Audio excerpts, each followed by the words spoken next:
আর 30-40 minute ধরে bake করে cake তৈরি করার কোনো প্রয়োজন নেই। মাত্র 10 মিনিটে তৈরি করে নিন দারুণ মজার এই কেকটি। নমস্কার বন্ধুরা, রূপাস সিম্পল অ্যান্ড ডেলি লাইফে সবাইকে স্বাগত জানাই। আজ আমার চ্যানেলের 2 বছর বয়স অতিক্রম হলো, তাই এই শুভ দিনে আপনাদের সঙ্গে হাতের কাছে থাকা সামান্য উপকরণ দিয়ে মজার একটি কেকের রেসিপি শেয়ার করতে চলেছি। আমার অক্লান্ত পরিশ্রম আর আপনাদের ভালোবাসা ও সহযোগিতায় এতটুকু পথ গুটি গুটি পায়ে এগিয়ে এসেছি বন্ধুরা। আপনাদের অসংখ্য ধন্যবাদ ও অনেক ভালোবাসা জানিয়ে আজকের রেসিপিটি শুরু করছি। ভালো লাগলে আমাকে অনেক ভালোবাসা দেবেন। সবার প্রথমে মিক্সির বাটিতে নিয়ে নিচ্ছি আমি 1 কাপ পরিমাণ সুজি। আমি মাঝারি সাইজের মিক্সির বাটিটা নিয়েছি যাতে করে একসাথে আমি গুঁড়ো করে নিতে পারি। তারই সাথে দেখুন নিয়ে নিয়েছি 1/2 কাপ চিনি। চিনি আর সুজি সুন্দর করে গুঁড়ো করে নিতে হবে। সুজি আর চিনি সুন্দর করে এইভাবে গুঁড়ো করে নিয়েছি। এইবার একটা বাটিতে আমি সুজি আর চিনির গুঁড়োটা নিয়ে নিলাম। এইবার এর মধ্যে দিয়ে দিচ্ছি সামান্য পরিমাণ স্বাদ ব্যালেন্সের জন্য একটু নুন, আর তারই সাথে দিয়ে দিচ্ছি বন্ধুরা 2 চামচ পরিমাণ সাদা তেল। আমি এখানে রাইস ব্র্যান অয়েল দিয়েছি। আর দিয়ে দেব 1/2 চামচ পরিমাণ ভ্যানিলা এসেন্স। এইবার সব উপকরণগুলো একটু এইভাবে মিশিয়ে নেব।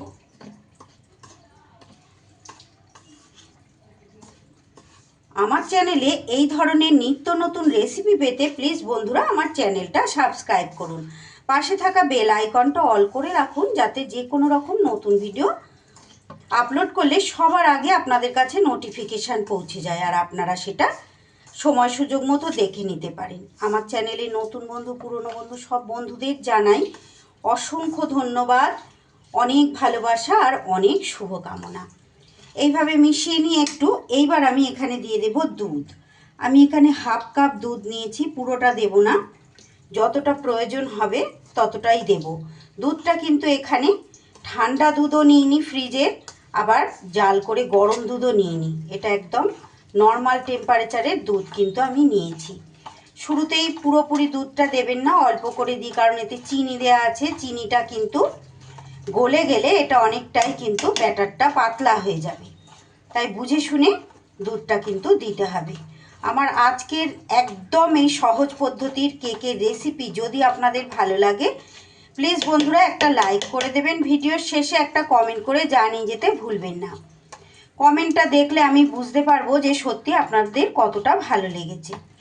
আর অবশ্যই এভাবে বাড়িতে ট্রাই করবেন, যেহেতু ডিম দিচ্ছি না, একদম এগলেস কেক।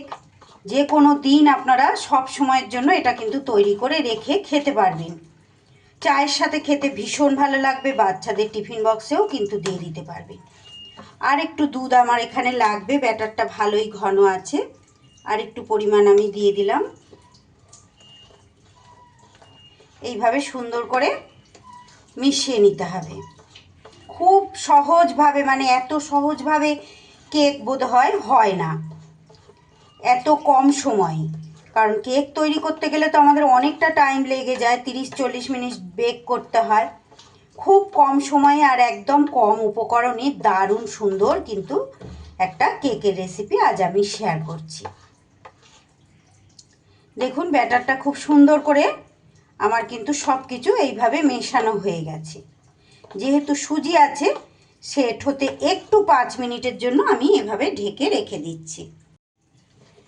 5 মিনিট পর আবার চলে এলাম বন্ধুরা। এইবার এর মধ্যে দিয়ে দিচ্ছি ছোট চামচের 1 চামচ পরিমাণ বেকিং পাউডার। তারই সাথে দিয়ে দেব ওই চামচেরই 1/2 চামচ পরিমাণ বেকিং সোডা। এবার তারই মধ্যে 1 চামচ মতো দুধ দিয়ে দিলাম। দিয়ে এবার ভালো করে আবার ব্যাটারের মধ্যে মিশিয়ে নিতে হবে। বেকিং পাউডার, বেকিং সোডা যদি আপনাদের হাতের কাছে না থাকে, এর জায়গায় কিন্তু আপনারা ইনো দিতে পারেন। সুন্দর করে এবার মিশিয়ে নিচ্ছি।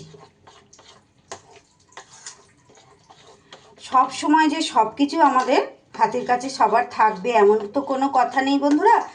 যেগুলো সব সময় আমাদের হাতের কাছে সবার হেসেলে থাকে সেই ধরনের রেসিপি কিন্তু প্রত্যেক দিন আমি শেয়ার করে থাকি। যারা প্রত্যেক দিন আমার রেসিপি দেখেন তারা জানেন। নতুন বন্ধুদের বলছি, এই ধরনের নতুন নতুন রেসিপি প্রত্যেক দিন কিন্তু আমি শেয়ার করি। আপনারা আমার চ্যানেলটা সাবস্ক্রাইব করে আমার ভিডিওগুলো দেখলে আপনারা কিন্তু বুঝতে পারবেন। সুন্দর করে এবার মিশিয়ে নিয়েছি। এবার দেখুন বন্ধুরা, এখানে আমি নিয়ে নিয়েছি একটা অ্যালুমিনিয়ামের বাটি। এই ধরনের বাটি তো আমাদের সবার ঘরেই থাকে। আমার কাছে কেক টিন নেই, আমি এই বাটিতেই কেকটা কিন্তু তৈরি করব। আপনাদের কাছে যদি কেক টিন থাকে অবশ্যই আপনারা কেক টিনের মধ্যে কেকটা তৈরি করে নেবেন। এবার এর মধ্যে 1 চামচ তেল দিয়ে দিলাম। এইবার এই একটা ব্রাশের সাহায্যে তেলটা খুব ভালো করে বাটির মধ্যে মাখিয়ে নিতে হবে। বাটির গাগুলোতেও খুব ভালো করে মাখিয়ে নেবেন, যাতে করে কেকটা খুব সহজে কিন্তু উঠে আসে। সুন্দর করে পুরো বাটির গা ধরে একদম এইভাবে তেলটাকে ব্রাশ করে নিলাম। তেলটা কিন্তু খুব ভালো করে এইভাবে ব্রাশ হয়ে গেছে। এইবার এর মধ্যে ব্যাটারটা দিয়ে দিচ্ছি।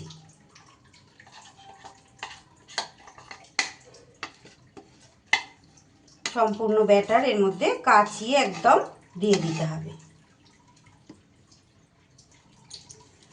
এইবার এটাকে একটু এইভাবে ঠুকে ট্যাপ ট্যাপ করে নিতে হবে, যাতে ভেতরে কোনো রকম বাতাস না থাকে।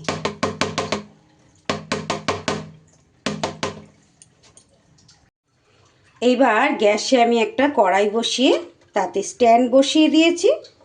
স্ট্যান্ড দিয়ে এইবার বাটিটা বসিয়ে এইভাবে ঢেকে 10 মিনিট কিন্তু এইভাবে কেকটা কুক করে নেব। 15 মিনিট পর ঢাকা খুলে এইবার একটা কাঠি দিয়ে চেক করে নিতে হবে।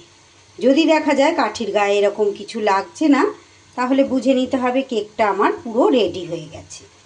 এইবার এটা পুরোপুরি ঠান্ডা করে নেব গ্যাসের থেকে নামিয়ে। কেকটা পুরোপুরি ঠান্ডা করে নিয়ে ফিরে এসেছি। দেখুন সাইড থেকে আস্তে আস্তে এটা কিন্তু ছেড়েই এসেছে। তাও আমি একটা ছুরির সাহায্যে খুব ভালোভাবে যাতে বেরিয়ে যায় একটু এইভাবে কাট করে নিচ্ছি।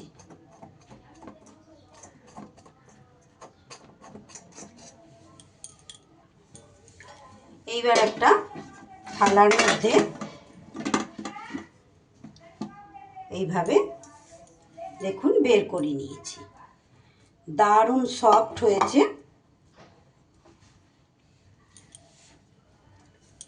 খুবই সুন্দর।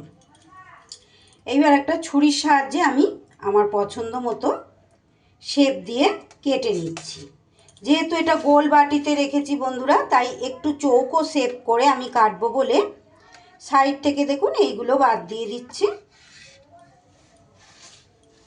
এটা যদি আপনারা কেক টিনে করেন, কেক টিনগুলো তো চৌকো টাইপেরই হয় বেশিরভাগ, তাহলে কিন্তু সাইড দিয়ে এগুলো কাটতে হবে।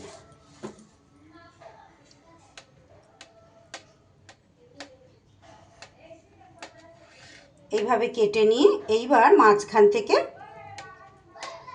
চৌকো চৌকো শেপ দিয়ে কাটবো।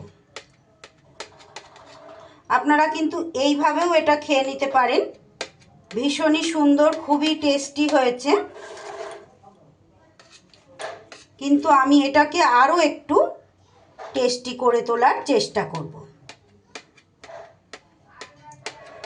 খুব সহজে ঘরে থাকা সামান্য উপকরণ দিয়েই কিন্তু দারুণ স্বাদের এই কেকটা তৈরি হয়ে যাবে।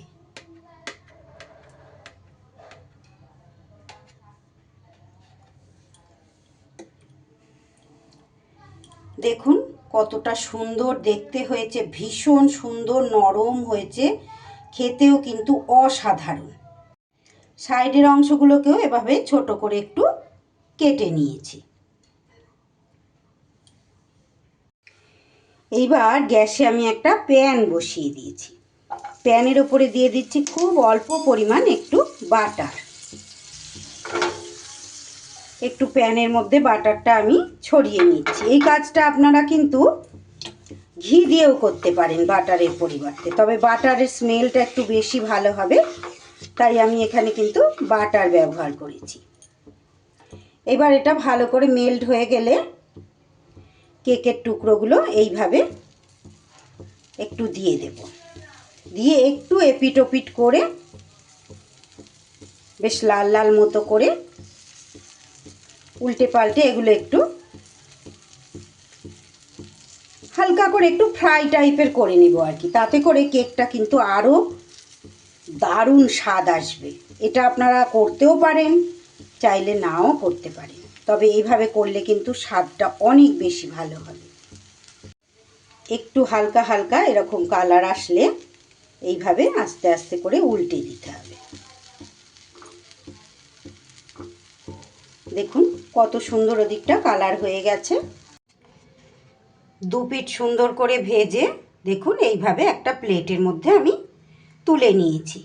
চৌকো পিসগুলো এর মধ্যে প্লেটের মধ্যে সাজিয়ে নিয়েছি। আর বাকি সাইডের অংশগুলোও কিন্তু এরকম আমি আবার প্যানের মধ্যে দিয়ে দিয়েছি। এগুলোকেও সেম প্রসেসে ওইভাবে একটু ফ্রাই করে নেব, কারণ বাড়িতে তো খেয়ে নিতে হবে, এগুলো তো আর ফেলে দিতে পারবো না। একদম সহজ পদ্ধতির কেক কিন্তু আমার একদম রেডি। এবার চায়ের সাথে খান বা শুধু শুধু খান, কিংবা বাচ্চাদের টিফিন বক্সেও দিয়ে দিতে পারেন। আজকের এই নরম তুলতুলে দারুণ মজার কেকের রেসিপিটি কেমন লাগলো বন্ধুরা? একটা লাইক আর ছোট্ট একটা কমেন্ট করে জানিয়ে যাবেন। ভালো লাগলে শেয়ার ও সাবস্ক্রাইব করতে ভুলবেন না। সবাই খুব ভালো থাকুন, সুস্থ থাকুন। সকলকে অসংখ্য অসংখ্য ধন্যবাদ।